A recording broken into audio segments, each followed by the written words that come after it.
Germany emerged from the First World War, not with a negotiated settlement or a moment of national unity, but with political collapse.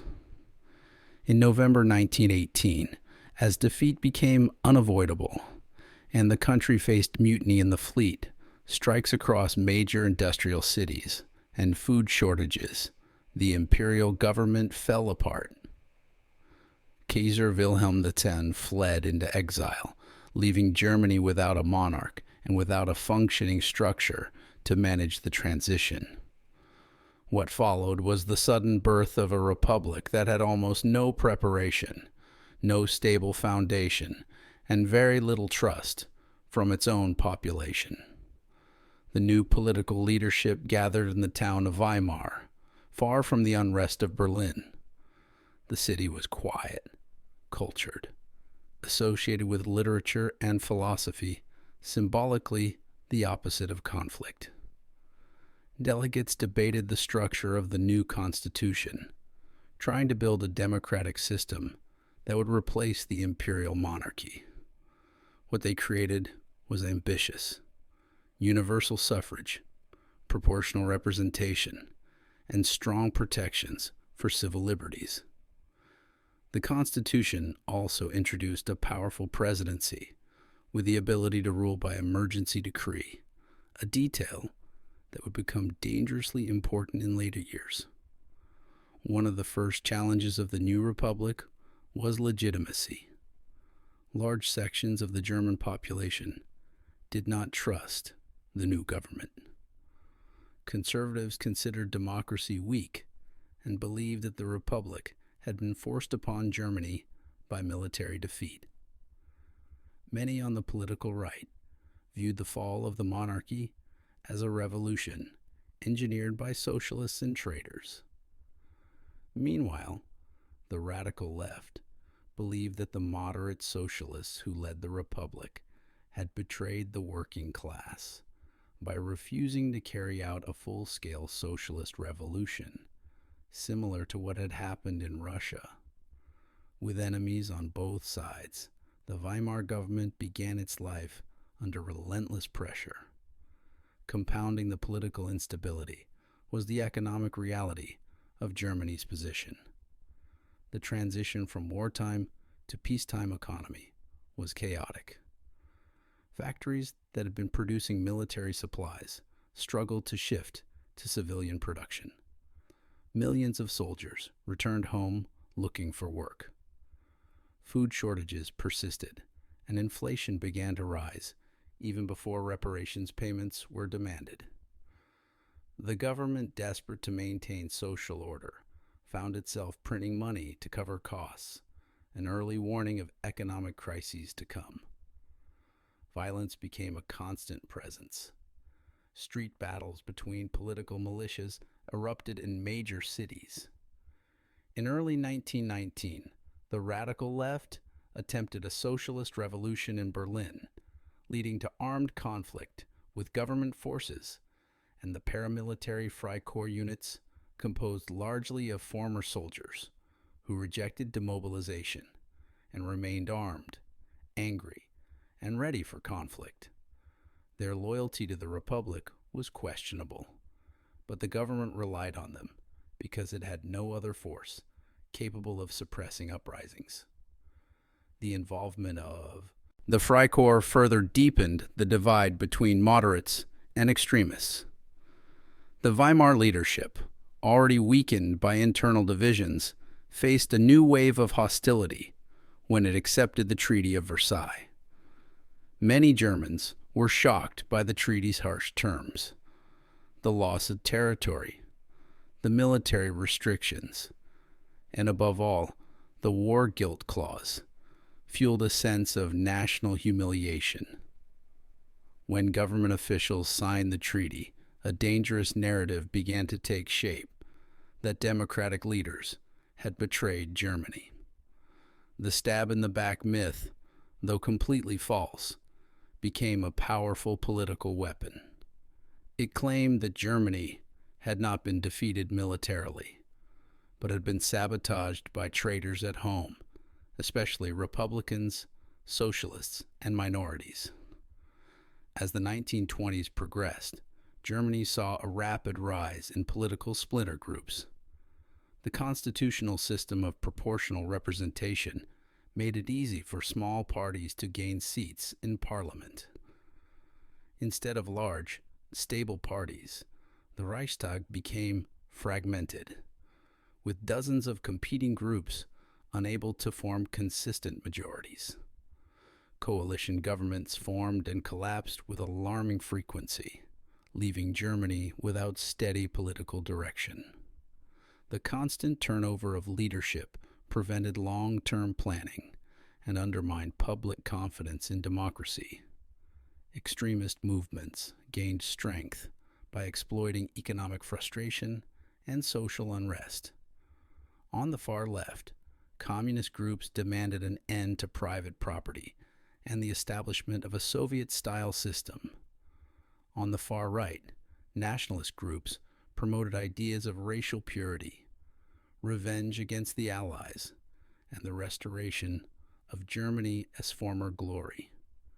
These movements did not initially command mass support, but they created an atmosphere of constant tension. The judiciary and the military, two institutions that had shaped Germany for decades, remained deeply conservative and often hostile to the Republic.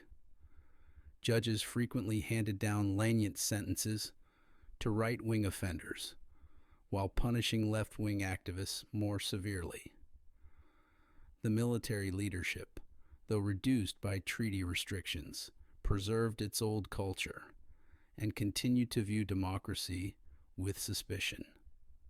These institutional biases weakened the Republic further, making it difficult to enforce the rule of law impartially.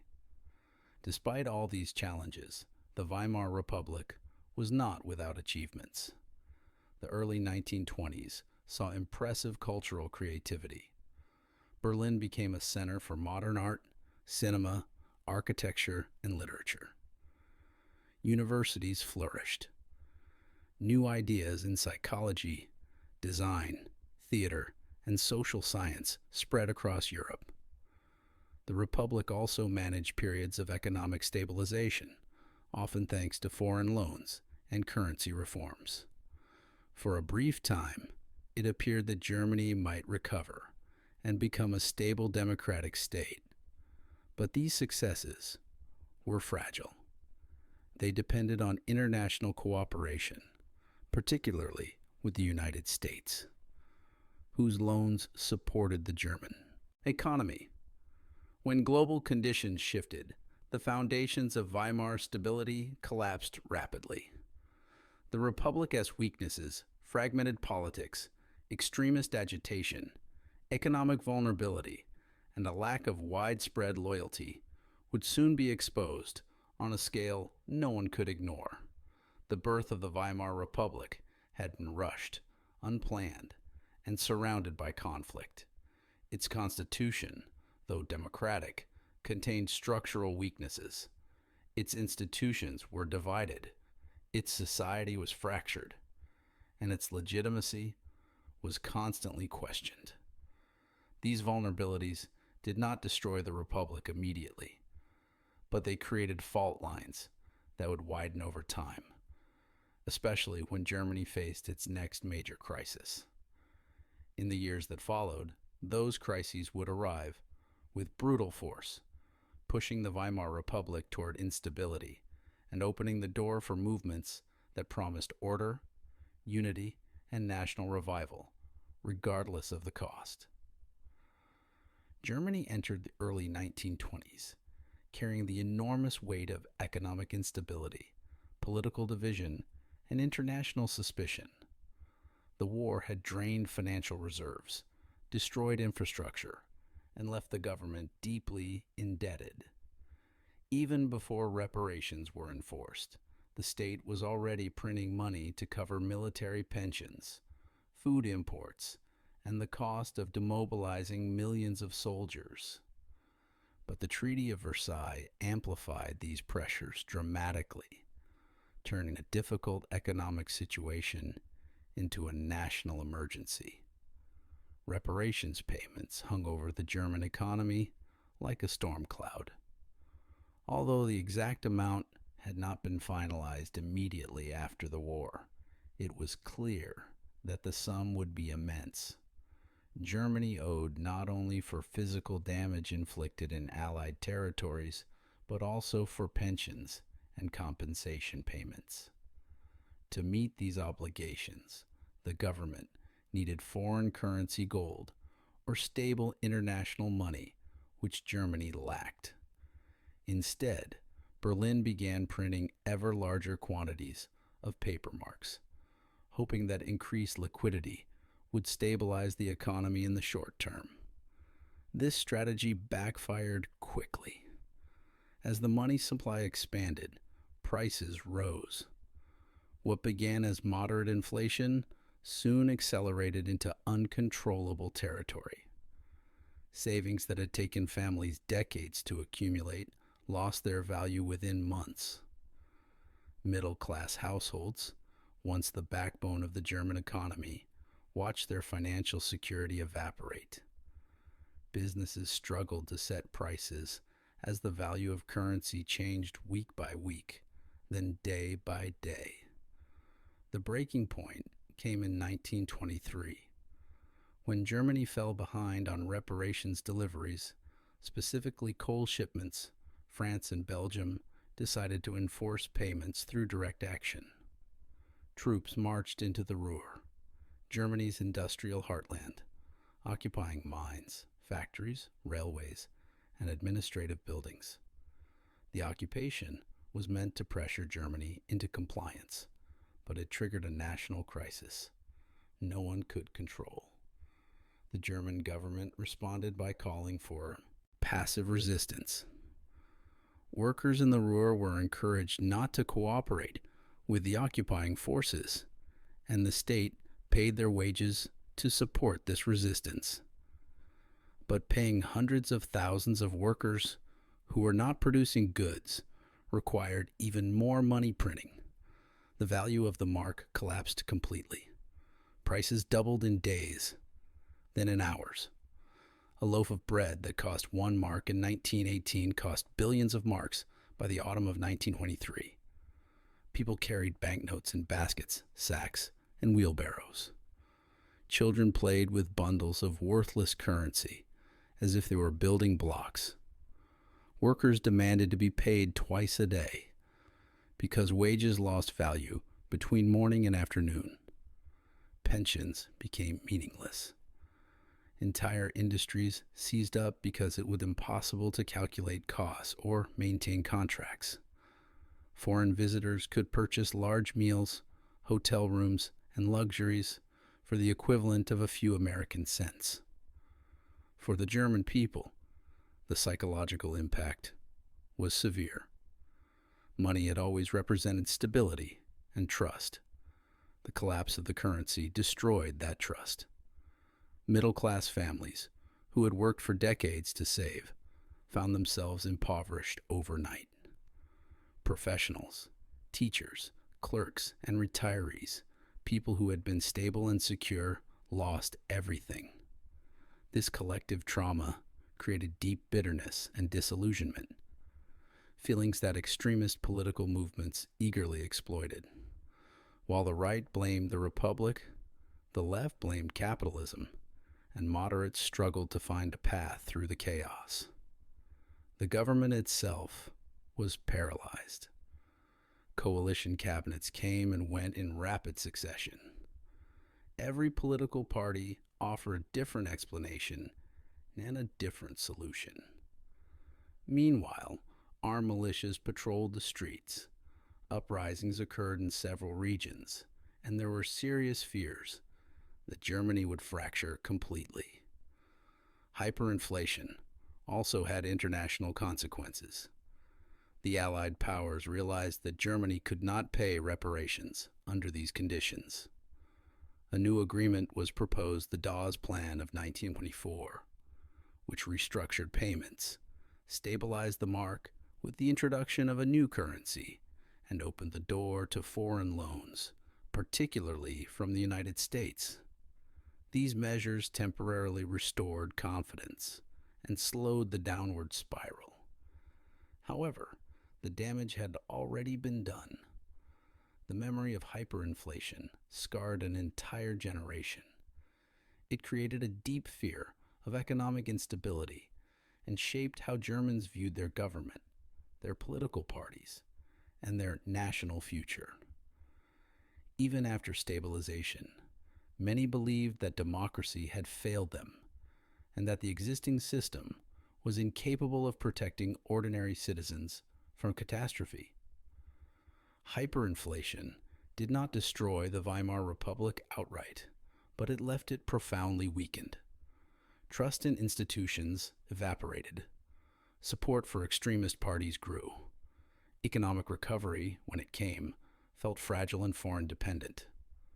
The Republic moved forward, but it did so on ground that had already cracked, making the next crisis far more dangerous than the last. The early 1920s exposed just how fragile post-war Europe truly was. On paper, the Treaty of Versailles had ended the First World War. In reality, it set in motion a chain of economic forces that would batter the continent for an entire decade. Germany stood at the center of this storm.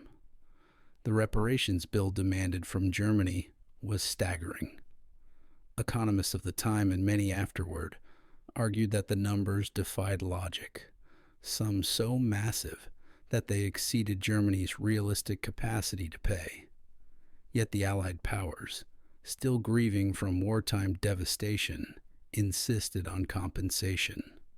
France, whose northern territories had been physically torn apart by trench warfare, viewed reparations as a lifeline for national recovery.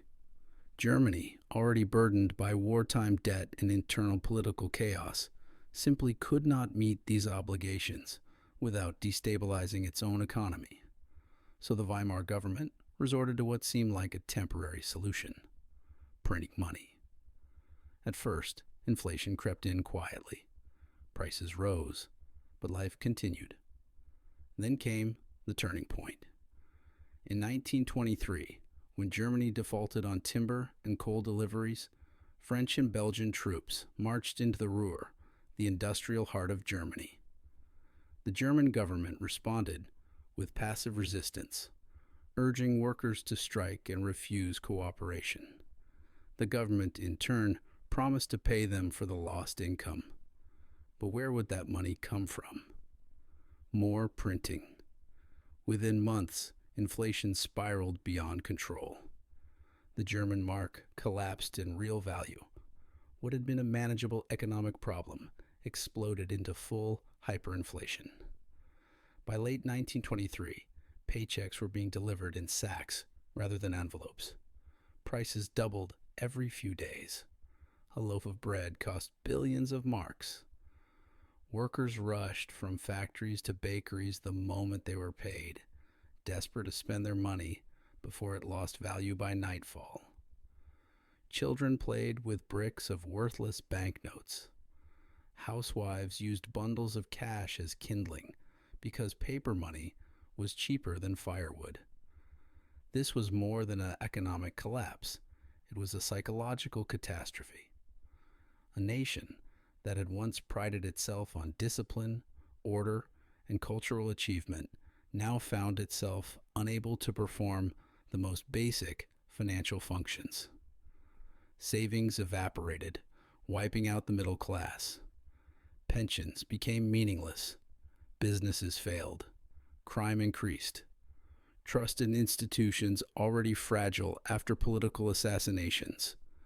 Attempted coups and years of war trauma fractured even further. While hyperinflation devastated ordinary Germans, it also created winners. Those who held foreign currency, gold, or tangible assets suddenly found themselves in a position of power. Industrialists who owned factories could pay off debts with worthless marks, then rebuild fortunes during the subsequent stabilization. The perception that some groups had profited while millions suffered fed deep resentment that extremists would later exploit. But Germany was not alone in feeling the effects of post-war economic instability. Across Europe, currencies wobbled, governments struggled to balance budgets, and the global financial system lacked coordination. The United States, despite being distant from European political tensions, became a central player by offering loans to stabilize Germany's economy through the Dawes Plan. This injection of American capital brought temporary relief, but it left Europe dangerously dependent on foreign lending, a vulnerability that would become fatal after the 1929 crash. By the mid-1920s, hyperinflation was brought under control, with a new currency, new financial institutions, and the promise of foreign support. Germany experienced a brief period of recovery, even cultural vibrancy. But beneath the surface, the scars of economic trauma remained deep and unresolved. The memory of 1923 planted a seed of bitterness and distrust that would shape political behavior for years to come. The crisis taught millions of Europeans a harsh lesson. Peace could be just as volatile as war, and economic collapse could destroy societies even faster than military defeat. As Europe moved toward the end of the decade, the continent appeared calm, but the foundation was already cracked, waiting for the next shock. By the late 1920s, Europe was a continent trying to redefine itself, but instead of finding unity, it fractured even more deeply. The guns of 1918 had fallen silent, yet the ideological, cultural, and political battles that followed were in many ways more intense than the war itself. The old world had collapsed. Monarchies disappeared almost overnight. The German Kaiser fled. The Habsburg Empire disintegrated. The Ottoman Empire dissolved. And Russia underwent a revolution that shocked every government on earth. Entire political systems vanished, and new ones appeared without stability, tradition, or consensus. The map of Europe was redrawn, but the societies living on it had not yet adapted to the change. In this vacuum, ideologies rushed to fill the space. Democracy, for all its promise, was fragile and untested in most European nations. The parliamentary systems created after the war were ambitious on paper, but unstable in practice. Coalition governments rose and fell with dizzying speed. Political parties multiplied, splintered, and clashed. Many citizens who had grown up under strong centralized monarchies felt confused, even threatened by the constant shifts in power. Communism emerged as a powerful force after the Bolshevik Revolution. To workers and soldiers who felt abandoned by their governments, it offered a radical alternative: equality, workers' control, and an end to the old hierarchies. Communist parties gained support in Germany, France, Italy, and beyond. But to the middle and upper classes, communism was seen as a terrifying threat that could dismantle society itself. This fear pushed large segments of the population toward the opposite extreme. Nationalism, too, surged with new intensity. Newly created states like Czechoslovakia, Poland, and Yugoslavia struggled to unify diverse ethnic groups under one flag. Old ethnic tensions, once suppressed by empires, resurfaced with renewed bitterness. Minorities felt marginalized. Majorities felt insecure. Borders drawn by diplomats in distant conference halls were suddenly expected to contain communities with centuries of conflict between them. The cultural sphere reflected all this turbulence. European art, literature, and music broke away from old traditions and embraced experimentation. Modernism challenged the values of the pre-war world. Writers like Kafka and Remarque captured the anxieties of the age. Expressionism, Dadaism, Bauhaus. These movements rejected the logic and order that Europe once celebrated. Artists embraced chaos, fragmentation, and uncertainty because it mirrored the reality around them. But cultural innovation also created backlash. Conservative groups accused modern art of undermining moral and national values. They viewed the new forms as symptoms of decay, corruption, and foreign influence. Extremist movements seized on this divide, using culture as a political weapon. They portrayed themselves as defenders of tradition, purity, and national identity against a world they believed had lost its way. In Italy, Benito Mussolini exploited these insecurities to build the first modern fascist state. His rise demonstrated that authoritarianism could flourish, not through military conquest, but through public dissatisfaction, fear, and a longing for stability. Other countries watched closely, some with admiration, others with alarm. Fascism offered order, discipline, and national pride in a time when democracy seemed chaotic and ineffective. Germany felt this fragmentation more acutely than any other nation.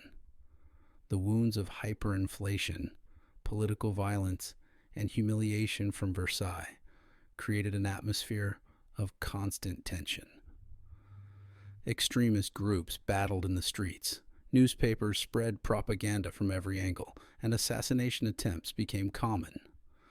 Weimar culture flourished, producing groundbreaking films, music, and literature. Yet it existed alongside growing political radicalization.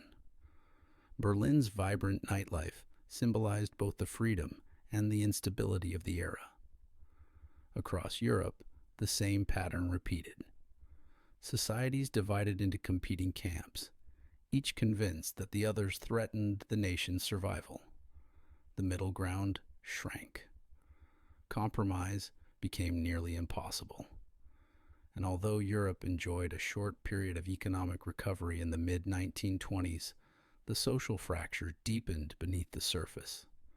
By 1929, Europe looked stable from a distance, but up close, the seams were already splitting. Ideological polarization, cultural upheaval, and political mistrust created a climate in which even a small shock could trigger catastrophe.